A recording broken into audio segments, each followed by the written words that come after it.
Olá, eu sou Thiago Magalhães e no segmento da aula de regressão iremos aprender análise de resíduos. 7 tópicos da aula de hoje, começando pela introdução. Suponho que y1, y2, yn tais que yl é x1 beta 1 mais x2 beta 2 mais pontinho pontinho, xp beta p mais um erro epsilon. Ou, de forma mais simples, YL é um x transposto L beta mais um erro LL. Epsilon L, perdão. Note que essa notação é muito mais fácil. Eu sei que no começo é confuso, mas se acostume porque é muito mais fácil implementá-las em softwares. Novamente, x é um vetor de variáveis conhecidas, beta é um vetor de variáveis desconhecidas que serão estimadas. Este erro, εl, tem distribuição normal com média zero e variância sigma 2. Esses erros são variáveis aleatórias independentes, que eu defino como normal, e com mesma variância sigma 2, também desconhecida a ser estimada. A equação 1 é o que nós definimos como modelo de regressão normal linear, podendo ser escrito de forma matricial como um vetor y, que multiplica uma matriz x, chamada de matriz de planejamento, multiplicando pelo vetor beta, mais um vetor de erros com distribuição normal n variada, com vetor de média zero, e matriz de covariância sigma 2 identidade n, isto é, a diagonal principal é igual a sigma 2, sigma 2, sigma 2, sigma 2, n vezes, fora da diagonal principal é o valor zero. X, como eu disse, é uma matriz de planejamento. É onde vai estar os valores dos dados. Resumindo, porque alguns livros, alguns autores preferem explicar isso de uma outra forma, que é a mesma coisa, tá? A relação entre as variáveis respostas preditoras é linear. O erro tem média zero. O erro tem variância constante. Os erros são não correlacionados. E os erros têm distribuição normal para procedimentos inferenciais. Isto é, se você não está preocupado em intervalo de confiança, teste de hipótese, a suposição de distribuição normal pode ser omitida. Basta dizer que os erros têm uma distribuição com média zero, que a variância é constante e eles não são correlacionados. Mas a subnormalidade, nós temos que os estimadores de máxima verossimilhança para o vetor beta e sigma 2 são beta chapéu, x transposto x a menos 1, x transposto y, está passando um carro aqui em alta velocidade, sigma 2 é dado por isso. Então, só voltando à história das matrizes. Futuramente vão surgir novos softwares, e quando eles surgem, a parte de estatística, normalmente não, um software estatístico, não vai vir implementado. Mas se esse software é tão bom, digamos que ele é mais rápido, é em paralelo, se você for implementar usando somatórios, vai dar muito mais trabalho. Você vai usar o for, que é repetição, e todo o ganho que você teria com aquele software, aquele pacote, estará perdido. Mas se implementa em notação matricial, note, isso aqui são operações básicas. Qualquer software faz isso. Claro que hoje o Excel já tem, o R, o SAS, o Minitab, mas qualquer software que surja, implementar a matriz já vem de base e fazer essas operações são muito triviais. Então, por isso que é importante que um aluno, que um discente, um pesquisador, um professor, defina seus estimadores de forma matricial. E lembrando que se eu não estou assumindo normalidade, os estimadores são obtidos por mínimos quadrados. Isso aqui é por mínimos quadrados e o sigma 2 vem pelaquela definição de variância. O beta chapéu coincide, o sigma 2 pode ser escrito como função do quadrado médio do resíduo. Sigma 2 em função do quadrado médio do resíduo. E o estimador de máxima verossimilhança também pode ser escrito em função dele. Só voltar, acho que na segunda aula. Sob as condições de regularidade, beta chapéu tem distribuição normal P variada, lembrando que são P parâmetros betas. Sigma 2 também tem distribuição normal, mas isso quando a amostra é grande. Para a amostra pequena, essa suposição aqui pode ser um pouco forçada. Adicionalmente, beta chapéu e sigma 2 são ortogonais, isto é, eles são independentes. Começando com resíduos, eu falei bem rapidamente, se não me engano, também na aula 2. Resíduo nada mais é que, vou chamar esse L, é o y, valor observado, menos o y estimado, pelo ajuste do modelo, o x transposto beta chapéu. Como nós vimos na segunda aula, o resíduo pode ser expresso de forma matricial. Vetor y menos vetor y chapéu, que pode ser escrito desta forma. H é a matriz reta, o x transposto x é menos 1, x transposto. É um vetorzinho. Nós também vimos naquela aula que a esperança desse vetor é o vetor nulo e a variância do erro é sigma 2, identidade, menos a matriz chapéu. Se eu pegar o iésimo, o jésimo termo dessa matriz, nós conseguimos obter a esperança do Lésimo resíduo, que eu estou usando aqui o I, ou iésimo resíduo, que é vetor nulo, que é legal, né? A gente espera que o resíduo seja zero, pelo menos em média. A variância é sigma 2, 1 menos HI, e a covariância entre os resíduos é menos sigma 2 HIJ. Notem, os erros e, consequentemente, a variável y são independentes, mas o resíduo não é. Notem que a covariância é diferente de zero. E J variando de 1 até N, nós temos N observações. Adicionalmente, tudo que a gente aprende, a gente pode definir uma aproximação para a variância média. Da seguinte forma, eu tenho um resíduo, subtraio da média dos resíduos, eleva ao quadrado, dividido por N menos P. Isso aqui vai dar zero. E isso aqui resume-se ao quadrado médio do resíduo. Agora vamos a algo de novo. Padronização de resíduos.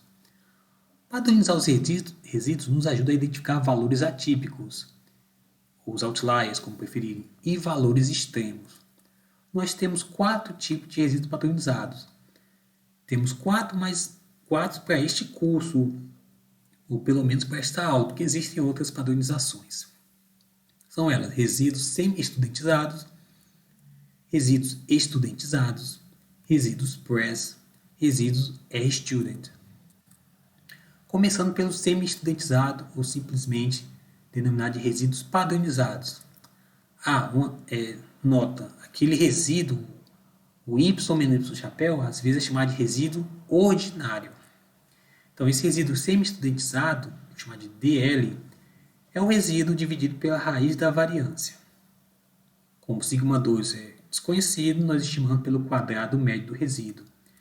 E assim, DL tem média zero e variância aproximadamente igual a 1. Valores grandes de DL, digamos em módulo maior que 3, podem indicar a presença de valores atípicos. Agora, os resíduos estudentizados, que é o RL, é o resíduo ordinário dividido pela variância do resíduo, que é o sigma 2, 1 menos HLL. Novamente, sigma 2 estimado pelo quadrado médio do resíduo. RL tem média zero, agora sim, variância igual a 1. E geralmente os valores de RL são maiores do que seus correspondentes em DL. Nota, aqui tem um valor a mais, né? Agora, seja um Lésimo resíduo PRES, que é o Prediction Error Sum of Squares, que é o resíduo entre parênteses L, que é o YL, que é o valor observado, menos Y chapéu, parênteses L. Em que esse parênteses L é para dizer que eu estou ajustando o Y, eu estou ajustando o meu modelo, ignorando a Lésima observação. E, obviamente, a Lésima linha da matriz de planejamento. Esta definição de resíduos pode verificar o quão incomum ou quanto incomum é a observação L. Também temos o continuando, o Lésimo resíduo PRES pode ser escrito da seguinte forma. Aí dá uma olhadinha no livro do Montgomery, que isso aqui, se eu não me engano, é o apêndice C, porque essa demonstração é um pouco tediosa e eu não quero entediá-los aqui nessa aula de vídeo. Mas é muito interessante a forma como é provado isso, porque usa muitas propriedades de matrizes. É uma excelente oportunidade da turma fixar esse conhecimento. E o que é interessante é que esse resíduo parênteses L, ou resíduo press, é escrito em função do resíduo ordinário dividido por 1 menos HLL. Se for calcular a variância disso, não é difícil mostrar que isso aqui é sigma 2, 1 menos HLL. Calcular a variância disso é calcular a variância de YL. Nós temos a variância do EL. Vai cortar, vai sobrar este valorzinho aqui. Temos também os resíduos pré-padronizados, que seria, digamos assim, eu estaria mostrando 5 resíduos, mas vejam só, que são expressos da seguinte forma. Aquele E, parênteses L, variância do EYL, vai fazer umas mexidinhas aqui, vai ficar esta expressão, que é quer dizer o seguinte, os resíduos pré-padronizados, conhecidos como estudentizados. Agora, como nós estamos levando em consideração o ajuste do modelo sem a Lésima observação, é natural nós pensarmos em um estimador para sigma 2 que também desconsidere a observação L. Esse estimador é dado por, também sugiro fortemente olhar no livro do Montgomery, óbvio que vocês podem encontrar em outros livros também, que esse estimador da variância é dado por esta expressãozinha aqui, que é função do quadrado médio do resíduo e dos resíduos ordinários. Então, deem uma olhadinha porque tem muita propriedade interessante. E se tiver dúvida em alguma passagem, podem entrar em contato comigo. Agora sim, finalmente, o resíduo student é expresso desta forma aqui, usando alguns autores chamam de quadrado médio do resíduo press, mas vamos chamar de sigma 2 L parênteses. E este resíduo T é chamado de resíduo estudentizado externamente, porque no fundo a gente está ignorando o L, então a gente está vendo o externo a ele. Nesse exato momento eu estou supondo que é por esse motivo. Agora vamos ao que é legal, gráficos de resíduos. A disposição dos resíduos em um gráfico nos ajuda a observar o comportamento global deles e a identificar padrões. Entre esses gráficos de resíduos nós temos o gráfico de probabilidade normal dos resíduos. Também pode ser feito com o kkplot. Verifica a suposição de normalidade, resíduo contra os valores ajustados, pode ser que é útil para verificar a variância não constante, ou verificar se a variância é constante, verificar não linearidade, verificar possíveis valores atípicos. Então é esperado que nesse gráfico de probabilidade normal, no kkplot, o resíduo e essa suposta normal esteja nesse eixo aqui, x igual a y. Estou colocando essa bandinha aqui, mas é só para dizer que os pontos ficam próximos dessa linha, não precisa ser estritamente em cima. Variável resposta estimada e o resíduo. A gente espera que os pontos tenham de dispor de forma aleatória nesse eixo x. Se não tiver algum comportamento estranho, por exemplo, ao longo do eixo x está aumentando a distância entre eles, é uma tendência de variância não constante. Ou então, se os pontos fazem uso, de alguma forma, formam uma curva, pode ser essa parábola invertida, é porque há uma não linearidade naquele modelo de regressão. Também nós temos resíduo contra variáveis regressores do modelo, que verifica variância não constante também, verifica não linearidade. Então, comparar com x, com as regressoras, ou com y chapéu, é equivalente. No modelo múltiplo, fica mais tedioso, porque vai ter muitas covariáveis. No modelo linear simples, pode ser interessante, mas o comportamento vai ser muito parecido. Resíduos contra as variáveis regressoras que não estão no modelo. Se um padrão aparecer, pode indicar que adicionar esse regressor pode melhorar o ajuste do modelo. Digamos que foi ajustado o modelo com x1 até xp. Mas tinha alguma variável lá, vamos chamar de xp mais 1. Faz o resíduo desse modelo com as p covariáveis e dessa xp mais 1, perdão. Se tiver alguma coisa, se vai ser um padrão, é porque essa variável ficou de fora, era importante também ser adicionado no modelo. Resíduos contra a ordem das observações. Verifica se os erros estão correlacionados. Então, a gente tem um tempo, né, que na prática, quando a amostra é feita a gente não tem essa noção se foi tirado como vocês vão aprender em controle de qualidade. Sai uma amostra, 5 minutos sai outra amostra, você põe aqui no eixo X o tempo, primeira observação, aí coloca o resíduo dela. Na segunda observação, o resíduo dela. Se tiver alguma coisa saindo normalmente do eixo X igual a zero, é porque tem algum problema na suposição de independência dos erros. Mais um gráfico de regressão parcial. Uma alternativa para nós verificarmos a contribuição marginal da variável independente xm, 1 até p. Claro, se x1 for um intercepto, a gente começa do 2. No modelo ajustado com as demais variáveis. Aqui faltou um pouco de português. Vamos lá de novo. Uma alternativa para nós verificarmos a contribuição marginal da variável independente xm no modelo ajustado com as demais variáveis. É através dos gráficos de regressão parcial. Vamos assumir que ficou legal. Além disso, esse método também pode ser utilizado para verificar a relação correta entre y e xm. O que eu estava querendo dizer é que se o primeiro x, o x1, for um intercepto, vocês ignoram o m igual a 1, começa do 2. O método consiste em ajustar um modelo de regressão sem a covariável xm e calcular os resíduos. Em seguida, ajustar um modelo de regressão com xm, com a variável resposta, como variável resposta, e as demais covariáveis como regressoras, e calcular os resíduos. Finalmente, construir um gráfico de dispersão com esses dois conjuntos de resíduos. Se o gráfico parecer ser linear, então a relação linear entre y e xm parece ser razoável. Se o gráfico for curvilíneo, pode ser necessário trabalhar com x2m, ou x, pega aquela covariável eleva ao quadrado, ou pega 1 e divide por ela, faz o inverso dela, recíproca. Se xm for uma variável candidata e uma banda horizontal aparecer, não tem relação nenhuma, está querendo dizer, essa variável não adiciona nenhuma informação nova. Considerações. Use esses de regressão parcial com cautela. Eles apenas sugerem possíveis relações. Geralmente não detectam efeitos de interação. Se houver multicolinearidade, os gráficos de regressão podem fornecer informações incorretas.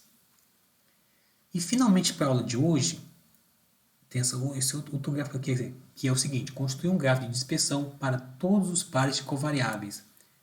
Isto pode dar informações sobre a relação entre elas, como uma possível correlação, a existência de pontos remotos. O R tem uns comandos que são bem interessantes que conseguem fazer esses gráficos de dispersão 2 a 2 das covariáveis. Mas também esses gráficos são indicações, tá? No final, tem tantos que se a gente for testar todos, pode ser que a gente nunca termine o trabalho. Vamos chegar na estatística PRESS. Uma valiosa maneira para a comparação de modelos é a estatística PRESS. Estou usando essa frase do Montgomery. Ela é definida da seguinte forma: lembrando lá do resíduo PRESS, eu elevo ele ao quadrado, que é equivalente a isso aqui. Eleva ao quadrado e somo todo mundo. Valores pequenos da estatística PRESS são desejados. Também é possível definir um coeficiente de determinação da estatística PRESS da seguinte forma: eu faço 1 menos PRESS sobre SQT. Lembra, o resíduo PRESS eu vou ter L resíduos PRESS. A estatística PRESS eu estou somando o quadrado de todo mundo. Interpretação: nós esperamos que o modelo explique cerca de R2% da variabilidade na previsão de uma nova observação. Isso aqui é muito, vou dizer muito útil, como disse lá no slide anterior, quando o foco do modelo é preditivo. Não é, em termos inferenciais, talvez não agregue muito. Finalmente, vamos chegar à aplicação, que é um conjunto de dados que relaciona o tempo de entrega de máquinas de venda automática, que é a variável resposta, o Y, medida em minutos, com o número de máquinas em estoque, que é o X2, e o comprimento da rota X3 em pés. Isso aqui foi tirado de Montgomery, página 76. Após o ajuste, nós temos o seguinte modelo estimado, com 25 observações. Está aqui a tabelinha do ajuste, a estimativa do beta 1, beta 2, beta 3, o erro padrão, que dá para considerar pequeno, a estatística do teste, em que o teste é feito, beta 1 igual a 0, deu 2.1, beta 2 igual a 0, 9.4. Isso eu estou vendo se o parâmetro é significativo. Fazendo a região crítica para 5%, nós vamos rejeitar a hipótese de que beta 1, por exemplo, é igual a 0 se o t crítico for maior que 2,074. Como todos os valores foram maiores que 2,074, então todos os parâmetros são significativos. O quadrado médio do resíduo foi 10,164. Então um valor razoável.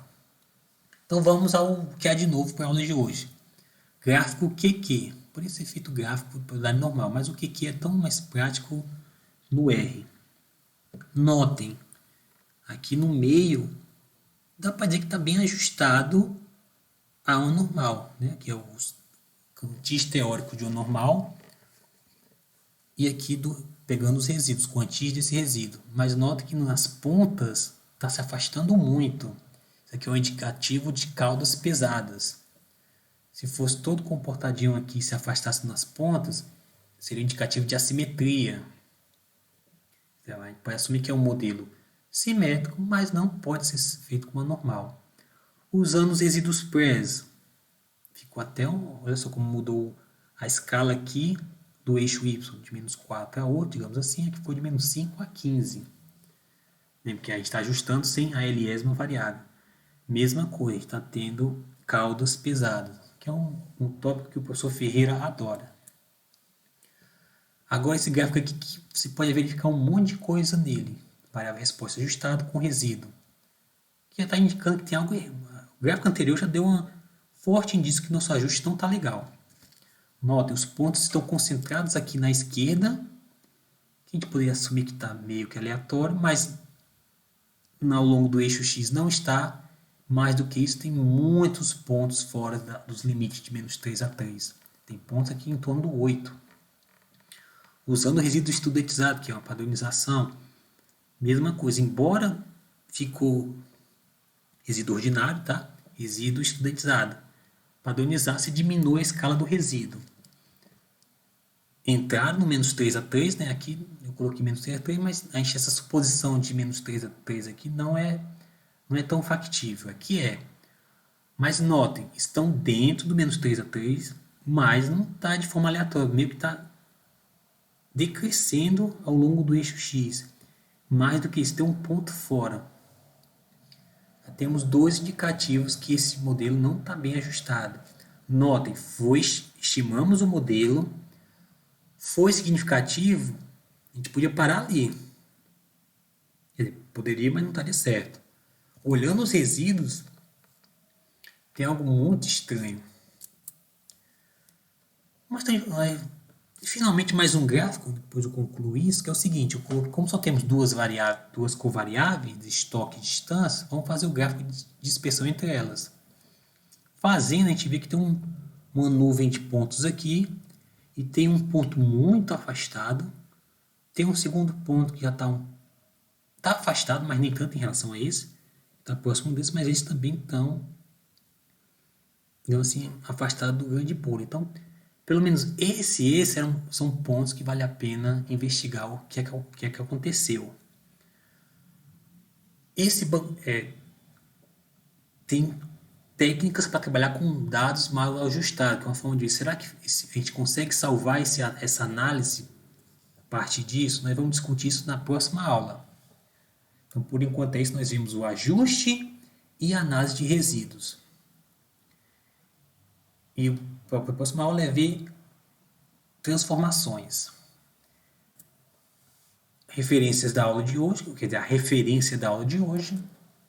Dúvidas, entre em contato pelo meu e-mail. Esse slide vai estar na minha página profissional, mas também na plataforma oficial da UFJF, que é o Google Classroom. Sem mais, muito obrigado.